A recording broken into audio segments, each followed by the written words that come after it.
Hey everybody, this is the Sliders Review, and since it's Women's History Month, I'm here today to talk to you about the unaired NBC Wonder Woman pilot that was supposed to come out in 2011. So, I've been wanting to talk about this show for a long time. I was gonna do it last year, but I got busy. Then I was gonna do it earlier this year, but then I got busy again. And so I decided, I might as well do it now because I wanted to rewatch it again because it's not that bad of a pilot, to tell you the truth. And, so here we are. So I've been a fan of Wonder Woman ever since I first saw her in the Justice League cartoon. And she was really depicted very well in that, even though they changed her origin story and stuff. And so the second time I saw her was 1 year prior after that, because Justice League came out in 2001, and then 2002 was a Cartoon Network promo with her, Aquaman, and the Powerpuff Girls, because it was kind of like from the old Super Friends things, right? And she's been around in like other animation movies and stuff, but because okay, so like she was in this one in 2009, which I already reviewed that. Go watch that. And then she was in Bloodline, which I don't like that. But she's been in a bunch of other animated movies too. And when it comes to Wonder Woman, she always gets the short end of the stick. Like she's part of the Trinity, but she's the one who rarely ever gets her own solo projects. There have been multiple Batman TV shows, multiple Superman shows, multiple animation shows for both those guys, and multiple live action movies and animated movies. And yet, Wonder Woman has always been relegated to just hanging out with the Justice League when it comes to the movie treatment. And she's only had 2 solo animated movies, 2 live action solo movies, and only 1 live action TV show. And it's kind of like, why? Why does she always get the short end of the stick? And not only her, but the Wonder Girls as well. Because, Wonder Girl was barely shown in all 3 seasons of Titans. Then the CW was going to make their own Wonder Girl show, but they decided to skip that and make what are they gonna make? I think that Gotham Night show or something like that. And so it's kind of like, why does she always get the short end of the stick? Now, granted, her villains are kind of boring and lame. They're either Greek gods or they're just scientists who turn themselves into like animals and stuff. But the whole Greek god thing is pretty cool because of the whole Hercules and Xena thing. But it's like, kind of, do you really want to see that over and over? But even though her villains are more like legendary because of Greek mythology and stuff, they're not like the Joker or Lex Luthor and nothing like that. So, but they could always create more villains for her, And so, I remember when I heard this show was getting made, I was so happy and thrilled. Because I believe at that time, Smallville was coming off the air. Yeah, I think Smallville went off the air a year prior. And, people was starting to crave this whole superhero, content and stuff. I was like, wow, man, Wonder Woman, that's awesome. Then I'm like, wait, why is it on the NBC and not CW? Because, Smallville was on the CW and stuff. But I'm like, I don't care, whatever. And so, I'm just like, everybody was just like waiting and waiting and waiting. And then all of a sudden, they decided they're going to cast like the cast and everything, right? Now, the cast is very famous. They have been in some projects. In fact, I bet you anything, this pilot was expensive to make. Why? 1, the huge main stars they got in this. 2, they show clips from The Notebook. That costs money. There's tons of product placement, so they help to pay for stuff. Dr. Phil and Nancy Grace cameoed in this. the CGI on the invisible jet, that looks so realistic. You know that they put some money on that. And they had to film it twice. So here's the thing. This is the people they cast in the show. Adrienne Palicki, she's best known for Friday Night Lights. She was also a version of a Supergirl in Smallville, where she was kissing on Clark. I'm just like, well, hold up, if you Supergirl, then why the world are you kissing on him? But it turns out Jor-El just found the normal human and endowed her with the powers of a Kryptonian to try to persuade Clark to be a superhero and stuff. She was also Mockingbird in Agents of S.H.I.E.L.D. However, she has a string of bad luck when it comes to that of TV shows. See, currently, right now, she is on the Orville, but this is the last season, and it's struggled for 3 seasons, and she's really good on that show. However, other shows she has struggled on, like it's not her, it's just these shows, pilots can never get picked up.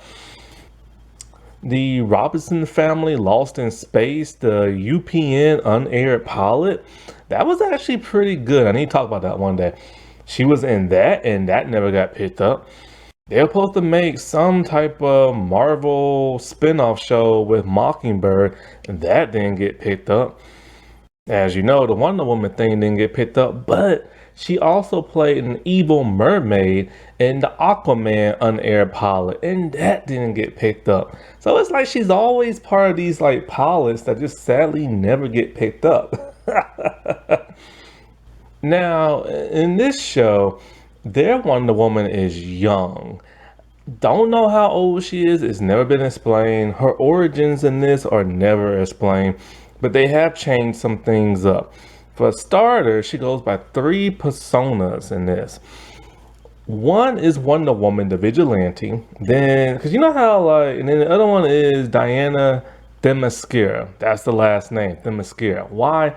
This is kind of like her alter ego.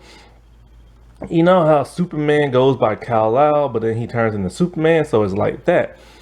And she runs her own company, Themyscira Industries. I'll get into my opinion about that later. And then she goes by a 3rd personality, and that is Diana Prince, the alternate ego of the alternate ego of Wonder Woman and stuff. And I don't get why she has 3 different personalities. And this one's just a person who is very lonely, wears glasses, has a cat named Sylvester, and has no friends. And so, like, the whole Diana Themyscira and Wonder Woman, they're technically the same because everybody knows their identity and stuff in the company. And she's like the world hero and stuff, like the savior. I just don't understand why she exposed her identity to everybody, but then she goes by that different persona where she's hidden. Now, yes, glasses, bangs, and different hairstyle makes a difference. It's really hard to tell her apart. Now, when she's doing her Wonder Woman thing, I have a hard time believing that's her hair. Because, like, it looks like a wig and everything. Or maybe they just fluffed it up. But in one scene, it does look like she's wearing a wig. Now, here's the thing about the show and the costume. Like I said before, this was an actually pretty good pilot. And it really bums me out. It didn't get picked up. They just need to tweak a little things, rewrite a certain things, and polish it out, and it would have been perfect. So, fans were greeted with the photo of what Wonder Woman was going to look like, and they went crazy. Not in a good way, but in a bad way. See, what had happened was this. Fox News was being Fox News, and they decided they was going to leak the picture of what Wonder Woman looks like because they were outraged. Why? Because 1, she's wearing pants. 2, her outfit looks different than that of what we known to see. 3, it looks kind of shiny and cheap. And 4, They said it doesn't represent the American symbolism. Cause you know how Wonder Woman outfit is red, white, and blue with the stars on it and stuff for the American flag. So they was outraged about that, so they leaked it. Well, all those things are actually in the suit, but you can't really tell. So this is what happened. This is the first suit, the one that's on the left that got leaked. And I don't know if they filmed everything with that suit because we don't never see that suit in action nowhere in the pilot. Now, this look is it takes a while to get used to. It's very different. One, she's wearing the red corset that's kind of like leather rubbery and it's very shiny. So they toned down that shininess. That would have been fine. Now her chest plate is in the shape of an eagle. That's cool. You know, that's they done that before in other versions, and it has a red star in the middle. And then she has a weird looking belt, but the belt's okay. But here's the problem with the belt and the chest plate. It looks like cheap plastic. It just looks like cheap plastic. You know, when you buy a toy, like a prop from a TV show or movie, and it's supposed to be like gold or something like that and metal, and it has that plastic shiny look, it looks like that. Cosplay people can do better than that. They should have made it look more metal. This is back when Hollywood was going the very, very cheap plastic looking route. Now, her corset is very low cut and it shows a lot of cleavage. And Adrian is very busty. And reminds me of that of her comic book and cartoon form. Now, technically, I don't have a problem with that because the corset is comic book accurate, but you know, we are trying to move away from sexualizing superhero females, and that's very sexualizing. And you know, she's bound to fall out. And you know, in the Wonder Woman movie in the DCEU, they hiked that up and they put a larger chest plate to cover it up and stuff. And so she's basically really exposed and stuff. And some of the scenes they have her do when she's interrogating somebody and her chest is like on full display. And yeah. Now her gauntlets are longer than what they normally are, and they kind of have a W shape in them, similar to that the way Gale's are. Now let's get to the lasso. No, I'll get to the lasso later. Let's get to the pants. The shiny, rubbery, light blue pants. Now the stars are on the pants. They're on the side and they're gold. Just can't see them. And she's wearing blue boots. Actually, I'm okay with the picture on the left. The shiny pants give it more of a upgraded superhero style for a low budget TV show. But it is a little too shiny. The boots being the same color, it takes a while to get used to, but you can get used to it. But I would prefer if they would be red. But if they were probably red, they'll probably stand out too much because of the shininess. So the blue actually works. Now, the picture on the middle. Actually, let me get to the other stuff. So the tiara is very small, very thin. I have no idea why. It kind of works and it kind of doesn't, but it's just too thin. Now the lasso, they should be embarrassed by this. It's basically the same thing Linda Carter had, but just a little bit more bulkier and stuff. Not as good as Gale's, but this thing is just rinky dink looking. Like, what were they thinking? Get an actual rope. Now, the picture in the middle. After that picture got leaked and fans got really, really, really upset, they decided to change the pants and the boots. And in the pants, they made them denim. And you can see the stars more on the side whenever she's running and stuff. And I think they might be silver. And the boots, of course, are red. Now, the denim pants look, they're kind of faded. Now, there's a scene in the show where they say add VFX to make the pants darker. Oh God. I don't know. The denim pants just look a little cheap, in my opinion. You know what I'm saying? Um, this looks like something she made herself, but technically she did. I'll explain that later.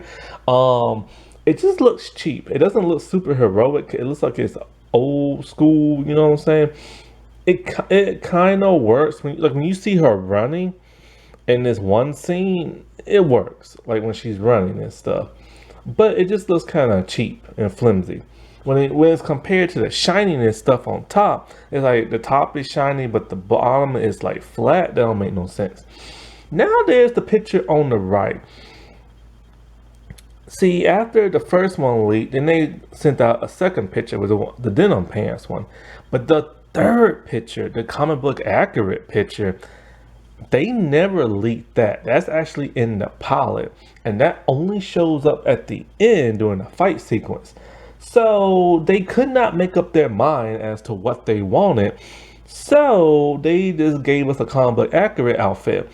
Now, I do appreciate the comic book accurate one, but honestly, when you think about it now with the whole Gale costume and after seeing her wearing pants, it's kind of like, it's a little silly with them short shorts on, and it just looks like she's naked or going to the beach. And so I don't know, I would have preferred probably like a skirt, but the pants are okay. It's kind of hard to get used to the pants sometimes. Sometimes I'm okay with it, sometimes I'm not. Only reason why they did pants is because around that time, the new 52 was out and she had pants, and so that's why they gave her pants. And so fans were outraged because they weren't really used to seeing her with pants. I still think that's part of the reason why the show got canceled. Like when I say there was fan backlash, my God, there was backlash. But at least they heard the backlash and was willing to change it. And so, trying to see if I can think of anything else with the outfit. But I do like the shiny pants look. That's kind of cool and everything. Now, I'll get into more when it comes to the third suit because there's something that contradicts itself in the pilot. Now, they have Wonder Woman in this. Like, see, I like Adrian, is it Adrian or Adrian? I think it's Adrian. I like her acting a lot, but in this, she was still very young, and I think she was in her mid-20s, and she plays Wonder Woman like a 20-year-old college student from California. You know, she kind of has that a slightly boppy side. She blows kisses when she says goodbye. They took a very different take on this Wonder Woman. They got a perfect actress to play that type, but they made her different. Like, I've never seen Wonder Woman act this way before in this. And so when she's doing the Diana stuff, that would have been fine if she acted that way. But she's doing it as Wonder Woman and stuff. And she kind of has that young Valley Girl kind of voice. So it comes out when she talks a little bit. So that was kind of discerning and everything. If she would have had, like, say, her Kelly voice, that probably been better from the Orville. Ironically, the actress who plays Lois in Smallville, I don't know what show she was on, but they had her dress up in the same exact costume for that show. So they still have it and everything. And this is made by David E. Kelly, who did the Ally McBeal show. I think he did Private Practice. He's married to Michelle Pfeiffer. So yeah, it sucks that this didn't get greenlit because they did some really interesting stuff with this. So let's get into the show. Tracy Tom, who's best known for Cold Case, which is a great show, by the way, she plays Etta Candy, and she was race bent for the show. And this version, she is Diana's personal assistant. She's very nice, very humble. She gets along very well with Diana and stuff. Cary Elves, the dude who played Dr. Gordon in the Saw franchise. Yes, he plays the CEO of her company, and he plays Henry Detmore, Henry Detmore. And so basically, he's just the CEO. He's all about making money. He's all about having that good image for the company. Him and Diana butt heads a lot because he's all like, you have to do this and do that and do that, and she doesn't want to do it. So they constantly butt heads. I bet if this show would have lasted, he probably would have betrayed her or something. Pedro Pascal, who's best known as the Mandalorian, man, that's a nice looking helmet. Um, he was the cop in this show. So basically, he likes everything done by the book. And he doesn't like vigilantes. And that's what she is, a vigilante. And so they constantly butt heads. I bet you they probably would have became love interests at some point. And it's funny because he was in the second Wonder Woman movie. Justin Brunin, I guess that's how you say his name. He plays Steve Trevor. We all know who Steve Trevor is, the love interest from the comic books and everything. He's best known for Still Magnolias. I've never seen that. It's the new one that's out. And so I really don't even know who he is. Then we get to Elizabeth Hurley, who plays Veronica Cale. Now, in the comics, she's a ruthless pharmaceutical person. In this, she's the same way, but she's not really ruthless. She's more charming, more sexy villain, boss lady type, more whimsical and everything. She doesn't strike me as this sink your teeth in, I'll kill you type if you mess with me type person. Like there's a line in here she says, and I'm just kind of like, no, I do like Elizabeth Hurley. She's best known for the Royals and everything, and it's just kind of like in the Austin Power movie. But it's just like I like her and everything. I just wish they would have gave her more like a Lex Luthor type instead of like a whimsical type person, because she just plays it too charming and she doesn't seem like she's a threat. So when people heard this was not getting greenlit, people was outraged because they really wanted to see it. And then it got leaked online somewhere, and tons of people like downloaded it. And then they uploaded it to YouTube and stuff. So it starts off with this guy who's in high school about to go to college, and he got his letter.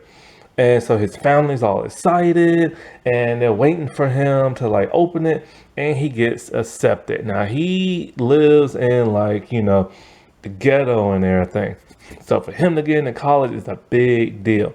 His mom's happy, his sisters are happy, his family's is all excited. But then all of a sudden, blood pours out his eyes and he's having a seizure and he passes out on the floor.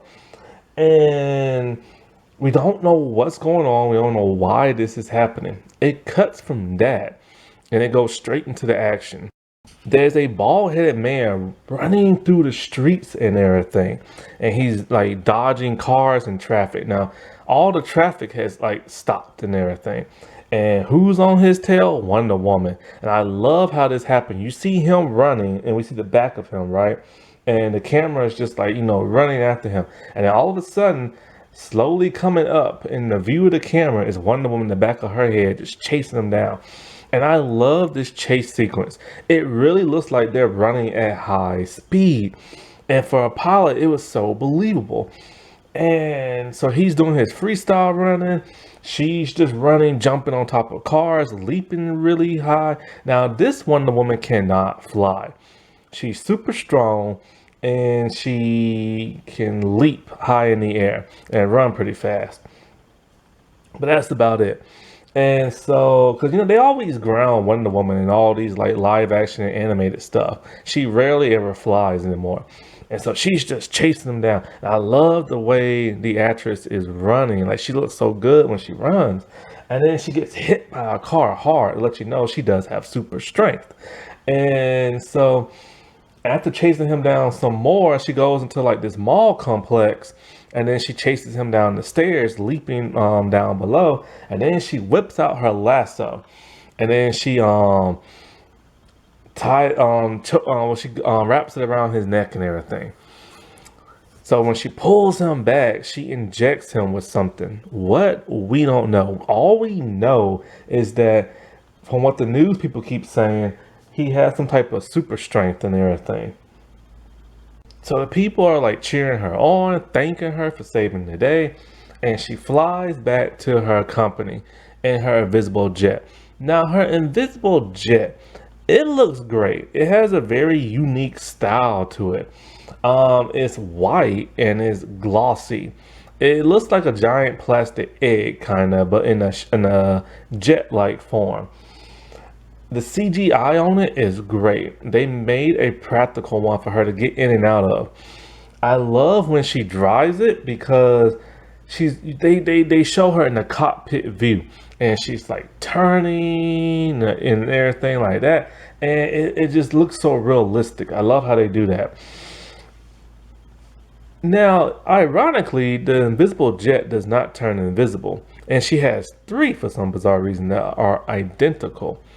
So when she's back in her company, she changes and everything. And so now she's in her regular clothes and she's looking for her glasses. And the candy's there. And this is where, people on the news are talking about how they don't like Wonder Woman. Some say they do and stuff like that. And I like this scene. I like how she's listening to the news about what people think about her and stuff. And, because she has her haters and she also has her fan base. And so she lives in this penthouse suite in the building, but she tells her CEO person, Henry, that she just wants to go home. She doesn't want to stay in the penthouse. She wants to go to her own little house and everything like that. He's opposed to it, but of course she's Wonder Woman, so she's going to do what she wants to.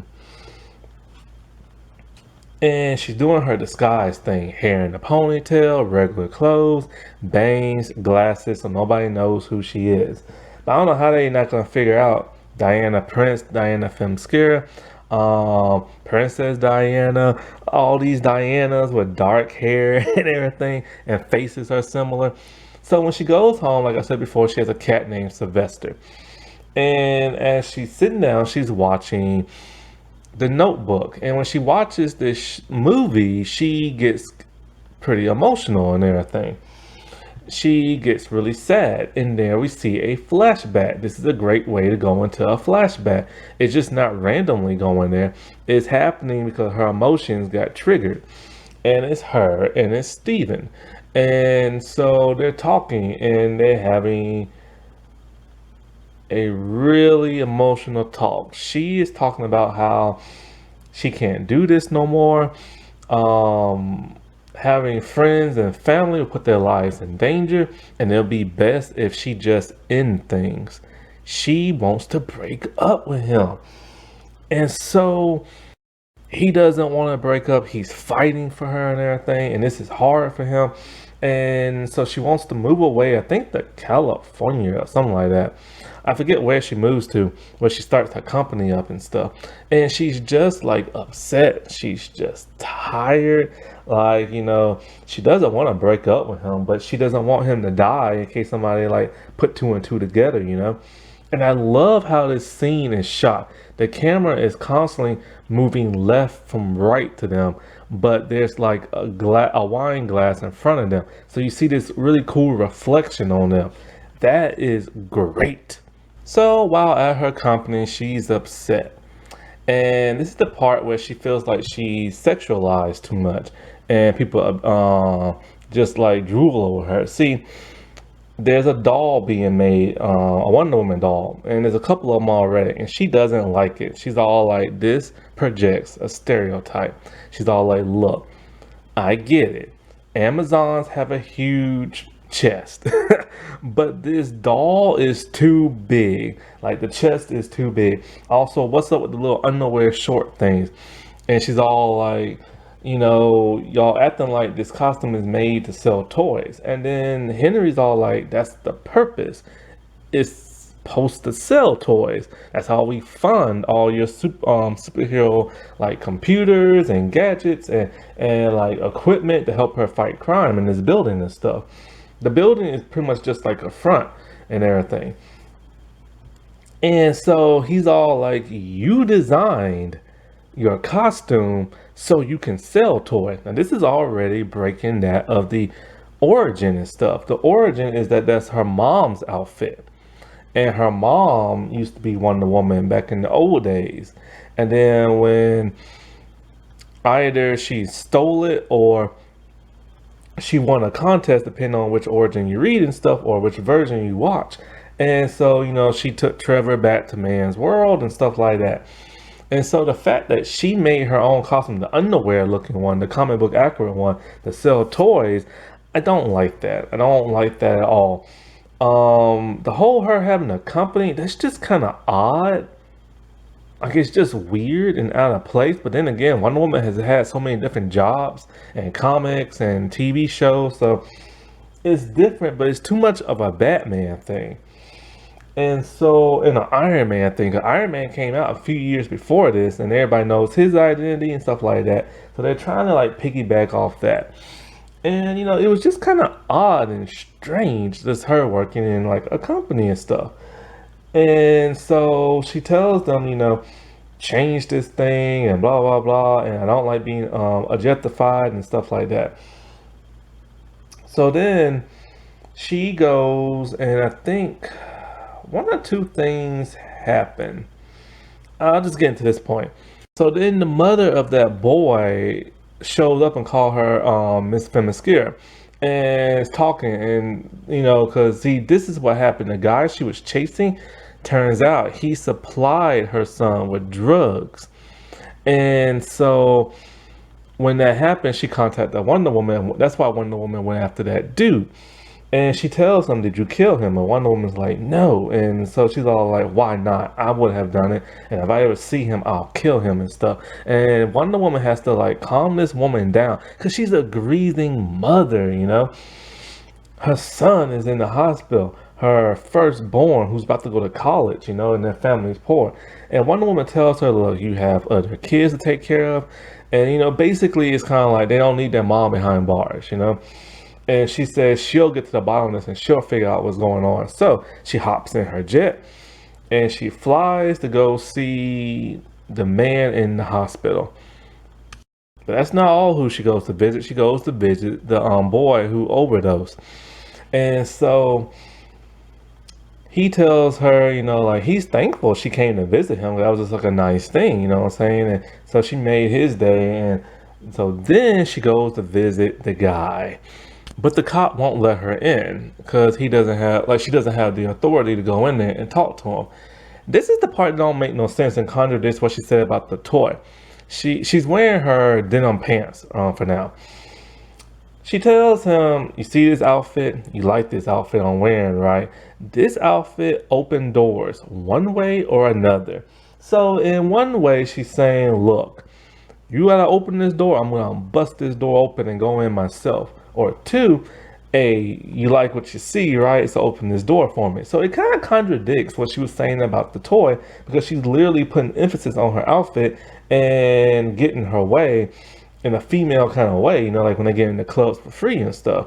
She's using her sexuality to get what she wants. So she goes there and she talks to him. And she wants to know where these drugs came from and this and that. He's not squealing. So she puts her lasso on top of him. Now, this is what's strange. Never once does her lasso glow. In fact, he's not even telling her the truth because he's just not telling her nothing. Apparently in this show, her mystic powers of her lasso and stuff are non-apparent. So they changed that element. So it's kind of hard to figure out what her origins are really like. And so she tells him, tell me the truth, or, basically she's going to get the truth out of him one way or another. So it cuts from that and in the hallway and you hear him screaming. She's torturing him. And he tells her exactly what she needs to know. So what does she do? She makes a giant press conference and she exposes Veronica Cale about how Veronica supplied this guy with drugs and he's selling them. And not only is he selling them, but he's selling them in poor areas, like in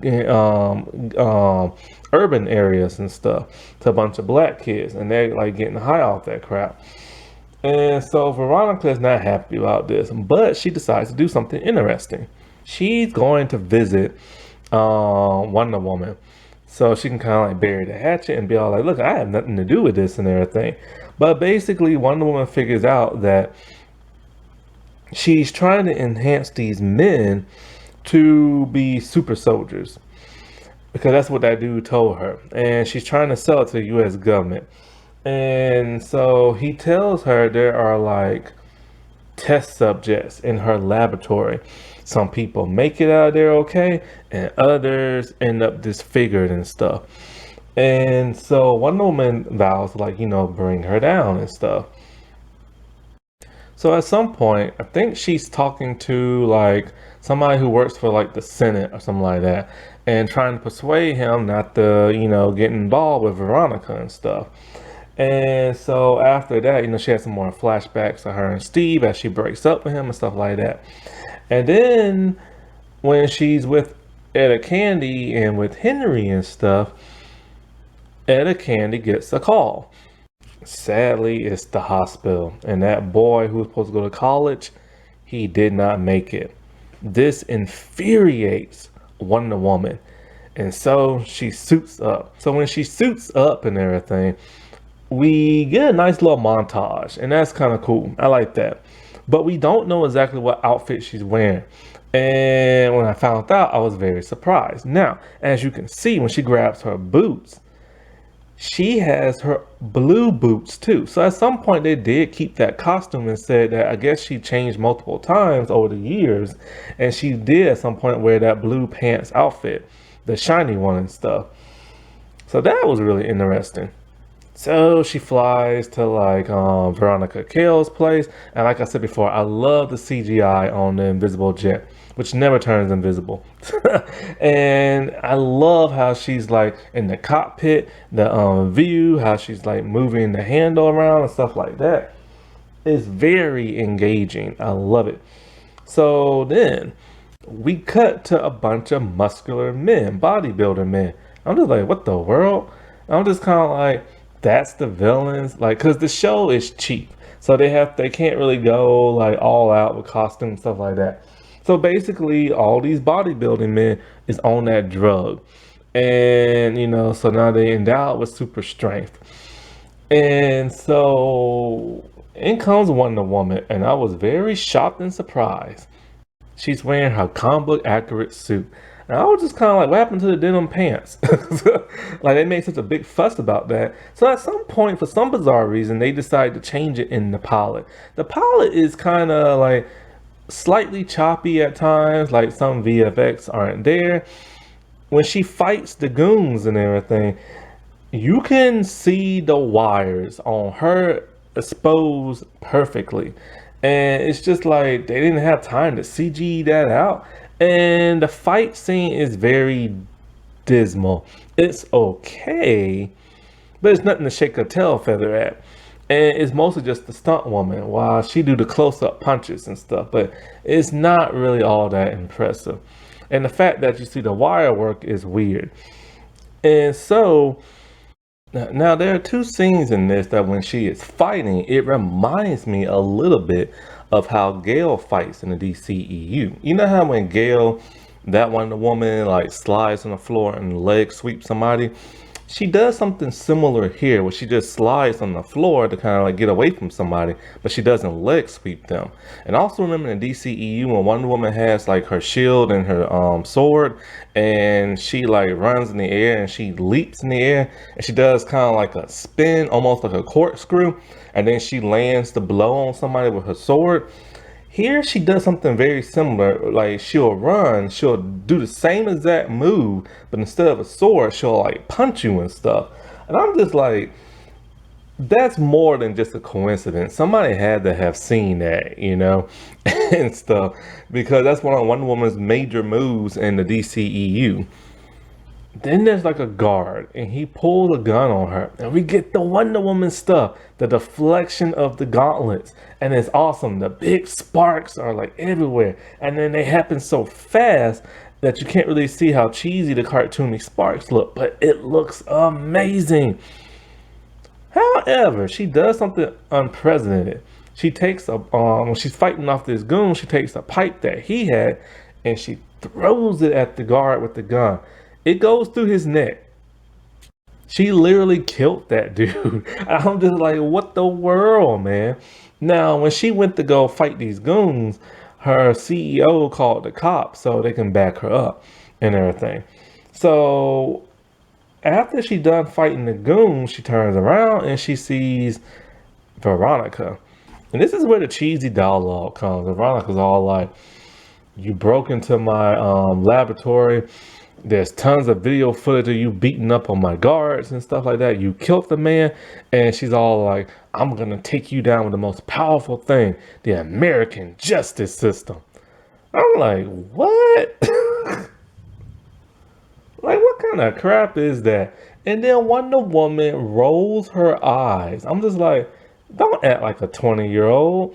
So then she grabs the woman by like one hand and lifts her up. But not before she lasso her on the throat and everything. Then Wonder Woman and the cop dude, they walk into the laboratory and they see all the disfigured people. Then when she leaves, everybody's cheering her on and clapping like they always do when she returned back to the building and stuff, her building. So the Candy's all like, there's a lawyer from the Justice Department. He's here to talk to you. And she's kind of like, well, that was kind of fast, like Veronica just got locked up. It turns out to be Steve Trevor. He now works for the Department of Justice and stuff. She's happy to see him. It's all smiles until she looks at his hand and he's wearing a wedding ring. She then becomes sad and depressed and he's all like, what you expect, like you left me and everything. So then the saddest thing happens. I love this ending scene so much. It really humanized her and it gave us emotion that we really didn't see too much from her character. Vulnerability. So she's playing around with her cat. She goes to the computer. She's updating her Facebook profile. Facebook was still big back then. And she puts now that she's single. And she's putting down her list of friends. And she only puts Sylvester, her cat. She has no friends. For whatever reason, she doesn't live on Themyscira no more. So she can't see her friends. She can't see her mom. Her people she worked with, she only thinks of them as co-workers. She doesn't even think of them as friends. She left Trevor and now Trevor has like a new woman and she's so sad and she is so lonely. And so then she's watching the news and the news reporters are talking about how she has everything, looks, powers, fans and all this other stuff. What does she have to worry about? And then she just looks at the TV screen, just looking at it as it zooms out, and she's depressed because, yeah, she has everything in the world, yet she really doesn't have nothing. The only thing she wants is companionship, and she can't get that because she's worried it will kill her friends if villains ever found out. And that's what caused her to break up with Steve, and now he's with somebody else. And she has to live her life alone. And not to mention, she's basically immortal and everything. So she'll outlive them all. And she will just live the rest of her life like with nobody. And that's so sad. And I love that. It really gives her a level of emotion you can relate with and stuff. And it doesn't make her perfect. And, that was a great ending. So the pilot was pretty good and everything. It's nice that she's willing to stand up for herself and not be objectified with the way her costume looks. And so if they just would have had better action. They didn't show none of her super strength for the most part, other than getting hit by a car and picking somebody up with one hand and jumping really high. They should have had her pick up a car or a boulder or just a giant pipe or something, And of course, if this series would have got picked up, then they would have went into her origin story more. And it just sucks it never got picked up and stuff. I really enjoyed this pilot. And it was really cool how she was willing to help that woman. And then she got so mad when that dude died and everything. Because she don't know them. It's just she wants to help everybody. That's who Wonder Woman is. She wants to help everybody. She wants peace, man. Peace, not war. Happy Women's History Month, everybody. All right, I'll talk to you later. Bye.